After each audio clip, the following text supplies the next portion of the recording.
Hello students, আমি Nitish sir জ্ঞানজ্যোতি coaching সেন্টারের পক্ষ থেকে তোমাদের প্রত্যেককে জানাই আরো একবার স্বাগত। তো স্টুডেন্টস, আজকে আমি তোমাদের সঙ্গে আলোচনা করব এনইপি 4 ইয়ার আন্ডার গ্র্যাজুয়েট প্রোগ্রামের অধীনস্থ যে সমস্ত ছাত্রছাত্রীরা যারা এসকেবিইউ অর্থাৎ সিধু কানু বিরসা ইউনিভার্সিটি আন্ডারের বিভিন্ন কলেজগুলোতে 6 সেমিস্টারে পড়াশোনা করছো হিস্ট্রি মেজর নিয়ে, তাদের জন্য আজকের এই ক্লাসটি ভীষণ গুরুত্বপূর্ণ। তার কারণ আজকের এই ক্লাসটিতে আমি আলোচনা করব তোমাদের সঙ্গে বারাভূম রাজ্যের সঙ্গে ব্রিটিশ শক্তির প্রাথমিক সম্পর্ক। এটা major paper 10 history, major 10 history paper. এখান থেকে ভীষণ গুরুত্বপূর্ণ এই প্রশ্নটা ভালো করে পড়বে তোমরা। তো ক্লাসটি শুরু করার পূর্বে তোমাদেরকে বলে রাখি, যারা ফার্স্ট টাইম ভিডিওটি দেখছো আমাদের চ্যানেলে, তারা অবশ্যই চ্যানেলটিকে সাবস্ক্রাইব করে পাশে থাকা বেল আইকন অল প্রেস করে দাও, যাতে নেক্সট টাইম থেকে কোনো ভিডিও আপলোড করলে তার নোটিফিকেশনটা তুমি সবার আগে পেতে পারো। এছাড়া যারা ভাবছো যে অনলাইনে আমাদের ক্লাস জয়েন করবে, আমাদের থেকে নোটস নেবে, তারা অবশ্যই যোগাযোগ করো আমাদের অফিসিয়াল নাম্বার 7076398606 নাম্বারে অথবা 6295916282 নাম্বারে। তোমাদের টোটাল কোর্স ফি রয়েছে তোমাদের এই সাধ্যের মধ্যে 1199 টাকা পুরো সেমিস্টারের কোর্স ফি, কিন্তু আমরা এখন দিচ্ছি সম্পূর্ণ বিনামূল্যে কোর্স। 99 রুপিস দিয়ে তোমরা যদি অ্যাডমিশনটা নিয়ে নাও, রেজিস্ট্রেশন করে নাও, বাকি সবকিছু তোমরা বিনামূল্যে পেয়ে যাচ্ছ। তো দেরি না করে আজই যোগাযোগ করো আমাদের সঙ্গে এবং যুক্ত হও আমাদের অনলাইন ক্লাসে। চলো শুরু করছি আজকে বারাভূম রাজ্যের সঙ্গে ব্রিটিশ শক্তির প্রাথমিক সম্পর্ক, মানে একদম শুরুর দিকে কেমন সম্পর্ক ছিল বারাভূম রাজ্যের সঙ্গে ব্রিটিশদের সম্পর্ক। দেখো কি বলছে, জঙ্গলমহল এলাকার বারাভূম রাজ্যের সঙ্গে ব্রিটিশ শক্তির প্রাথমিক সম্পর্ক ছিল কিন্তু মূলত সংঘাতময় কি মানে কি দ্বন্দ্বের বা ঝামেলার সম্পর্ক, যা শেষ পর্যন্ত ব্রিটিশ আধিপত্যবাদের বিরুদ্ধে এক দীর্ঘস্থায়ী বিদ্রোহের রূপ নিয়েছিল। তাহলে প্রথম দিকে একটা সংঘাত সৃষ্টি হয়েছিল এবং এই সংঘাতটা ধীরে ধীরে এমন একটা পর্যায়ে পৌঁছে গিয়েছিল যেখানে বিদ্রোহের রূপও কিন্তু নিতে বাধ্য হয়েছিল। 1765 সালে ইস্ট ইন্ডিয়া কোম্পানি দেওয়ানি লাভ করেছিল আমরা জানি, এবং তারপর থেকে মেদিনীপুর এবং তৎসংলগ্ন যে জঙ্গলমহল এলাকা, সেই জঙ্গলমহল এলাকায় কিন্তু নিজেদের মানে প্রশাসনিক নিয়ন্ত্রণে নিয়ে আসে ব্রিটিশরা, অর্থাৎ নিজেদের নিয়ন্ত্রণে আনতে শুরু করেছিল এবং রাজস্ব ব্যবস্থা কায়েম করার চেষ্টা করে। রাজস্ব ব্যবস্থা মানে কি, এদের উপর ট্যাক্স বসানোর চেষ্টা করেছিল। তখন থেকেই বারাভূমের স্থানীয় জমিদার এবং আদিবাসী জনগণের সঙ্গে তাদের একটা বিরোধের সূত্রপাত হতে দেখা যায়। নেক্সট কি বলেছে, ব্রিটিশদের সঙ্গে এই সম্পর্কের প্রথম পর্যায়টি ছিল মূলত ভূমি রাজস্ব নিয়ে।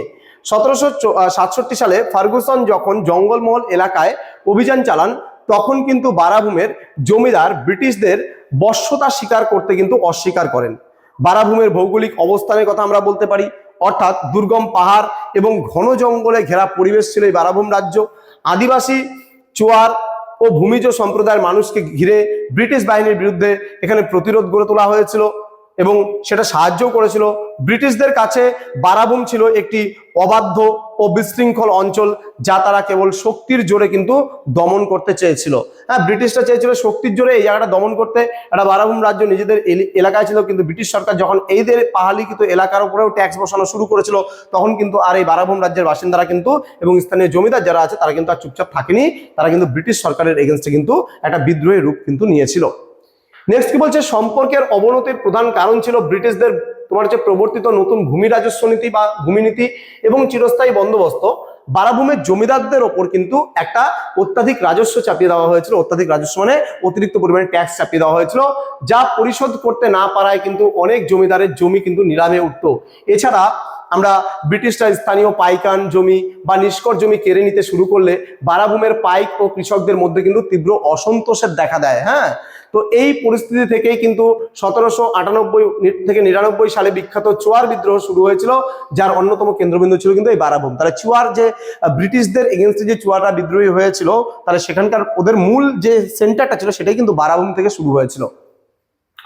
এই বিদ্রোহের সময় বারাভূমের স্থানীয় নেতা এবং পাইকরা ব্রিটিশ সেনাদের নাস্তানাবুদ করে কিন্তু ছেড়েছিলেন। তো ব্রিটিশদের সঙ্গে বারাভূমের সম্পর্কের দ্বিতীয় পর্যায়টি ছিল প্রশাসনিক শৃঙ্খলার লড়াই। 1832-33 সালে গঙ্গানারায়ণ সিংহের নেতৃত্বে বারাভূমে যে ভূমিজ বিদ্রোহ সংগঠিত হয়, তা ছিল ব্রিটিশদের চাপিয়ে দেওয়া আইনি জটিলতা এবং উত্তরাধিকার সংক্রান্ত কিন্তু হস্তক্ষেপের বিরুদ্ধে এক চরম প্রতিবাদ। ব্রিটিশদের কাছে গঙ্গানারায়ণ ছিলেন একজন বিদ্রোহী, কিন্তু বারাভূমের সাধারণ যারা মানুষ ছিল সেই মানুষের কাছে কিন্তু তিনি ছিলেন মুক্তিদাতা।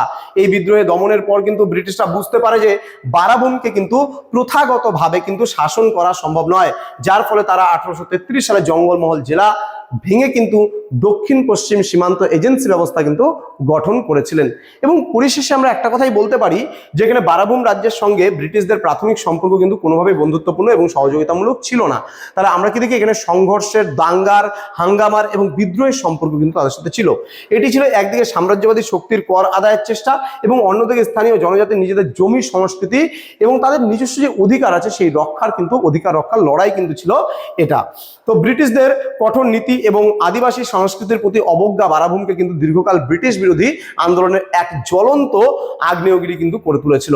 তাহলে একটা মানুষকে তুমি কত বঞ্চিত করবা, একটা সময় পরে মানুষকে বঞ্চিত করতে করতে করতে করতে যখন ধৈর্যের বাঁধ পেরিয়ে যাবে তখন কিন্তু সেই মানুষটা আর চুপচাপ থাকবে না, তখন সেই মানুষটা হিংস্র হয়ে উঠবে এবং তারা কিন্তু আন্দোলনের পথে পা বাড়াবেই। তো স্টুডেন্ট, এই ছিল আজকের ক্লাস। যারা এখনো পর্যন্ত আমাদের চ্যানেলটিকে সাবস্ক্রাইব করনি, সাবস্ক্রাইব করে পাশে থাকা বেল আইকন অল প্রেস করো। তোমার যারা ফ্রেন্ড আছে এসকেবি ওর বিভিন্ন কলেজগুলোতে পড়াশোনা করছে তাদের সঙ্গে ভিডিওটি শেয়ার করো এবং আমাদের অফিসিয়াল নাম্বারটা সেভ করে রাখো। যদি কখনো মনে হয় মাত্র 99 রুপিসের বিনিময়ে অল নোটস তোমরা পেতে পারো তাহলে কিন্তু যোগাযোগ করো আমাদের সঙ্গে। দেখা হচ্ছে খুব তাড়াতাড়ি আরো একটা নতুন ক্লাস নিয়ে। তোমরা প্রত্যেকেই ভালো থেকো, সুস্থ থেকো। Thank you so much. Thanks for watching. After all, thank you.